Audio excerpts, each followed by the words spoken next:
நமது ஸ்ரீ சங்கரா தொலைக்காட்சியில் 144 ஆண்டுகளுக்கு ஒருமுறை மட்டும் நம் வாழ்நாளில் வரும் மகா கும்பமேளா. மோட்ச நம்பிக்கையில் கோடிகளில் பக்தர்கள், ரிஷிகளும் சந்நியாசிகளும் நீராடும் நிகழ்வான சாகி ஸ்நானத்தின் போது எடுக்கப்படும் திரிவேணி சங்கமம் புண்ணிய தீர்த்தம் உங்கள் ஸ்ரீ சங்கரா டிவி வழங்கவிருக்கிறது. மேலும் www.shankaraworld.com என்ற இணையதளத்திற்கு சென்று முன்பதிவு செய்யலாம்.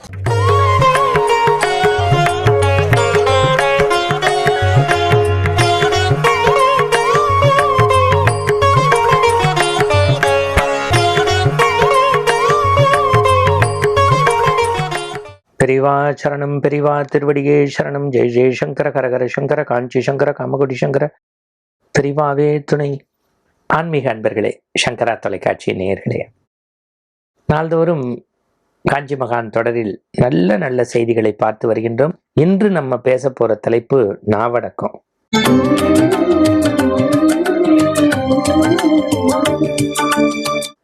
எனக்கா, பார்க்குற உங்களுக்கா, இல்லை பெரியவா சொன்னது. 1330 குறள், 133 அதிகாரம், அதிகாரத்துக்கு 10 குறள், அறம்பொருள் இன்பம் தந்த வள்ளுவன் எல்லா குறளை விட ஒரு குறள் சொல்வான். யாகாவாராயினும் நாகாக்க காவாக்கால் சோகாப்பர் சொல்லிருக்கப்பட்டு. யாராயிருந்தாலும் நாவை அடக்கி ஆளுன்னு, இல்லாட்டி சொல் குற்றம் வரும். இது ஒரு செய்தி. அதே வள்ளுவன் சொல்வான், தீயினால் சுட்ட புண் உள்ளாரும் மாறாதே நாவினால் சுட்ட விடு. ஒருத்தனை அடிச்சுட்டா ஏதாவது இது பண்ணிடலாமா, ஆனா ஏதாவது இது பண்ணிடலாமான்னா தப்பு தண்டா இல்லை, அவனுக்கு கோபம் வர்ற மாதிரி நடந்துக்கலாம். ஆனா தீய வார்த்தைகளை ஒருத்தனுக்கு சொல்லிட்டா அது வடுவா நெஞ்சில இருக்கும். அதனாலதான் என்னமோ உடல் உறுப்புகள்ல எப்போதும் ஈரமா இருக்கிற இடத்துல நாக்க ஆண்டவன் வச்சானோன்னு நான் சிந்திச்சு பார்க்கிறேன். அந்த இடம் மட்டும்தான் ஈரத்துல இருக்கும். ஏன் ஈரமான வார்த்தைகளை சொல்லணும்? பெரியவா சொல்ற நாவடக்கம். ஒரு நாள் அவருடைய பக்தர்கள் எல்லாம் உட்கார்ந்துட்டு இருந்தா பெரியவா சொன்னா, என்னைய ரொம்ப எல்லாரும் பெரிய தபசு, ஞான வேள்வி சித்தர், மனித புனிதர், காமத்தை வளைத்தவர் எல்லாம் பல பட்டங்களால சொல்றா. நான் ரொம்ப உணவு கட்டுப்பாடு, ஒரு தயிர் கிண்ணத்துல பொரிய போட்டு சாப்பிட்றேன், ரொம்ப அனுஷ்டானமா இருக்கேன்னு சொல்றா. என்னோட இந்த மண்ணுலகத்துல வெறும் தூத்தத்தை குடிச்சிட்டு, கங்கா ஜலத்தை குடிச்சிட்டு, வெறும் சாதாரண இயற்கை காய்கறிகளை மட்டும் சாப்பிட்டுட்டு, வெறும் தவத்தை மட்டுமே உணவாவே தவம் செய்தே தன் பசியை போக்கின பல்வேறு மகான்களை, சரித்திர புருஷர்களை நம்ம இந்த மண்ணுலகத்துல பார்த்திருக்கோம். நான் கூட நாவடக்கம் இல்லாம சபலமா இருந்திருக்கேன் தெரியுமோ? எல்லாரும் விக்கிச்சு பார்த்தாலாம். ஒரு நாள் நான் சந்திரமௌலீஸ்வரர் பூஜை இதெல்லாம் முடிச்சுட்டு, பிக்ஷாவந்தனம்லாம் முடிச்சு அப்படி போய் உட்கார்ந்தேன். ஒருத்தர் எனக்கு உணவு பரிமாறினா கீரை ரொம்ப சுவையா இருந்தது. கொஞ்சம் விரும்பி சாப்பிட்டுட்டேன். சில நாட்கள் கடந்தது. மறுநாளும் அதே வேலையில அதே நேரத்துல பிக்ஷாவந்தனம் நடக்கும்போது அப்படி எட்டி எட்டி 2 தடவை பார்த்தேன். பரமாரினமா கேட்டா என்னன்னா, நேத்திக்கு உள்ள கீரை இல்லையான்னு கேட்டேன். அதே கீரை தான், இது புது கீரைன்னு நகைச்சுவையோட பரமாறினா. கொஞ்சம் விரும்பி சாப்பிட்டுட்டேன். 3வது நாளும் பூஜை முடிஞ்சது. என் மனசு பிக்ஷைக்குள்ள போயிடுத்து. எல்லாம் பரிமாறின போது எட்டி பார்த்தேன், கீரை இல்லையா அப்படின்னது. அப்ப எனக்கு பரிமாறினவா சொன்னா, பெரியவாளுக்கு கீரை பிடிக்குங்கிறது எனக்கு இன்னைக்குதான் தெரிஞ்சுட்டேன்.